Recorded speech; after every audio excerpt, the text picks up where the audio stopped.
This is Dewbauchee Rapid Gt Classic. Dewbauchee's attempt to compete against the rise of sports classics, a class that has been dominated recently by Italian automakers like Roddy and Pegassi. The sports classics from these guys have been heavily influenced from modern supercars. However, this car is very reminiscent of a muscle car and visually shares similarities with cars like the Vapid Dominator or the Classy Tampa, and I for one love the look of this. And I'll be reviewing it inside and out to figure out some of its quirks and features, and then I'll take it out on the road to see how it drives, and at the end I'll be giving it a Doug score. And the first things first, I just can't bring myself to calling this thing a sports classic. I just can't. When I look at it, I just see a classic muscle car. But I do love the look of it. The front end is just so sexy and aggressive, and I'm loving the chrome grille and the headlights. And as we move to the side, you can see the lines on this thing are just gorgeous. I'm just loving them. This thing breathes classic muscle car through and through. And the rims are pretty nice too. Another thing that breathes classic muscle car. And these little air intakes on the side, they look pretty nice. I don't know if they're functional, but I guess we'll never know. But it's a normal door handle. It's not hidden in nothing, not hidden in a side strike. No gimmicks like that, just a normal door handle. In the back, it's pretty nice. It's not aggressive or cool like the front end was, but I still think it's nice and goes along with the car well. And as we now make our way to the inside, first thing you notice right off the bat is just a shit ton of wood paneling. I've never seen an interior with this much wood paneling. Never. But one thing I can say that I like in this car is the steering wheel and the pedals. I just love them. They just have such a classic look to them. I think they look really good. You could see the seats are this, kind of tan, light brown leather. Nothing too complicated. Okay, I found something really strange. When you do a burnout or rev the engine, the car rattles. Look. Like, what the hell is going on here? Well, I've shown you enough of the exterior and the interior.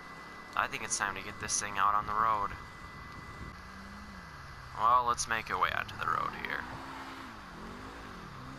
This thing has a nice exhaust note. I'm really loving this.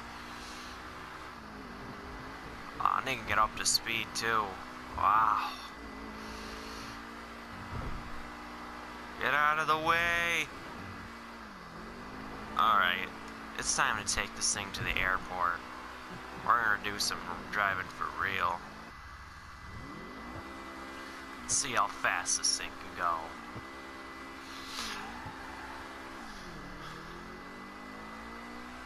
Alright, takes a little bit to accelerate. Ooh.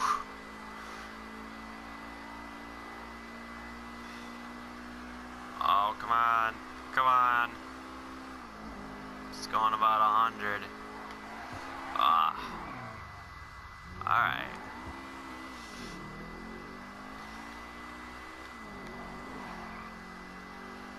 Let's take this thing around, see how it handles. Ooh. Spun out. God damn it.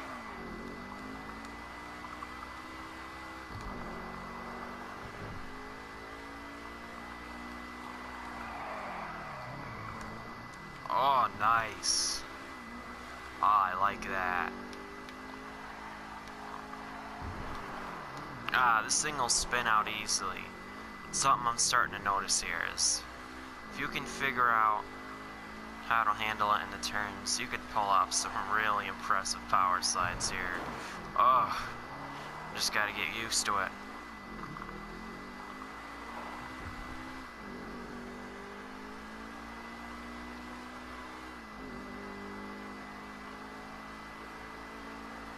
Alright. Oh, Jesus. Alright. I'll try it one more time then. I think I've got an idea of how this car is. Nice.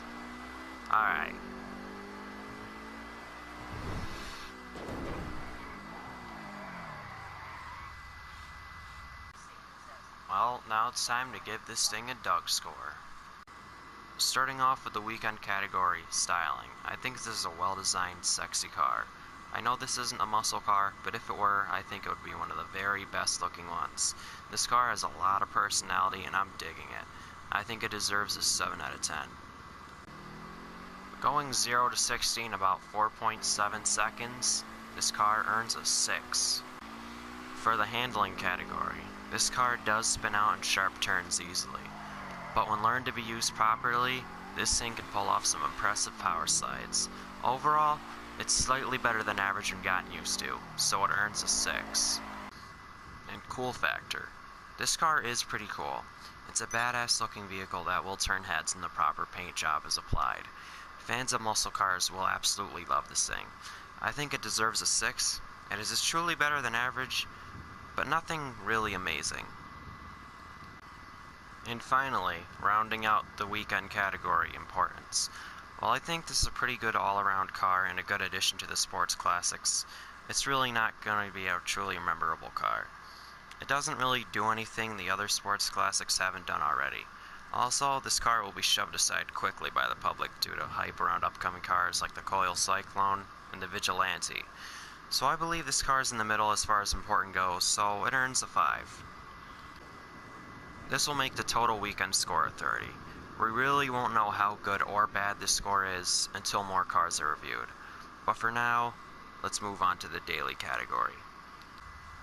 Starting off with features, being the old-fashioned car it is, this car is really lacking in features. While it doesn't have a touchscreen display, a digital gauge cluster, Bluetooth compatibility, or any of the stuff we see in modern cars, it does have a stereo, a pretty detailed gauge cluster with a lot of vital information.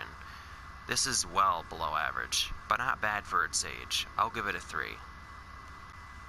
For luxury, this car has pretty comfortable seats, and I was surprised as I expected less from a car like this. The ride is a little harsh, but not bad though. I believe this is in the middle. Not good, not bad, so it gets a 5. For quality, the interior is really nice looking. The wood paneling in here looks good and give the interior some personality. The other materials, however, aren't the best quality. I would give it an average score of 5, but the wood paneling really helps the overall quality, so I'll bump it up to a 6. For practicality, trunk space is pretty laughable on this one, and the back seats are impossible to access, so I would say practicality is pretty bad on this one, although it's not as bad as most of the supercars, so I'll give it a 3. And finally, for value, this car is $885,000. It falls in the same price range as all of the previous sports classics that have been put into production recently. I do believe it is overpriced though. There are a lot of cars that will do the same thing as this car, and there are a couple that are similar looking and give a similar vibe to this car for a huge fraction of the cost. Most of them being a quarter of the cost or less. I feel like I'm just paying for nostalgia here. This car is overpriced, not at a horrible level like some of the cars that have been put at price points like multi-million dollars, so I think it deserves a 4. This will make the total daily score 21, which will make the total Doug score 51. Now, is this a good score or a bad score? I guess we'll find out as I review more cars from a variety of classes. Okay, so I hope you enjoyed that. This is pretty much my take of like a GTA version of a Doug Demuro style review. I'm a huge fan of Doug Demuro and I love the way he reviews cars and he makes it really interesting. So I wanted to see what it would be like to do it on a GTA car. And the Rapid GT is the newest car in GTA 5, so I thought it would be the perfect candidate. I really want to make this a series, so if you guys like it, be sure to tell me in the comments what you like about it, or if you want to see me do more, or what cars you'd like to see me do if you want to see me do more. But other than that, I urge you to subscribe to Doug Demuro today, and subscribe to me today if you want to see more content like this. Peace out.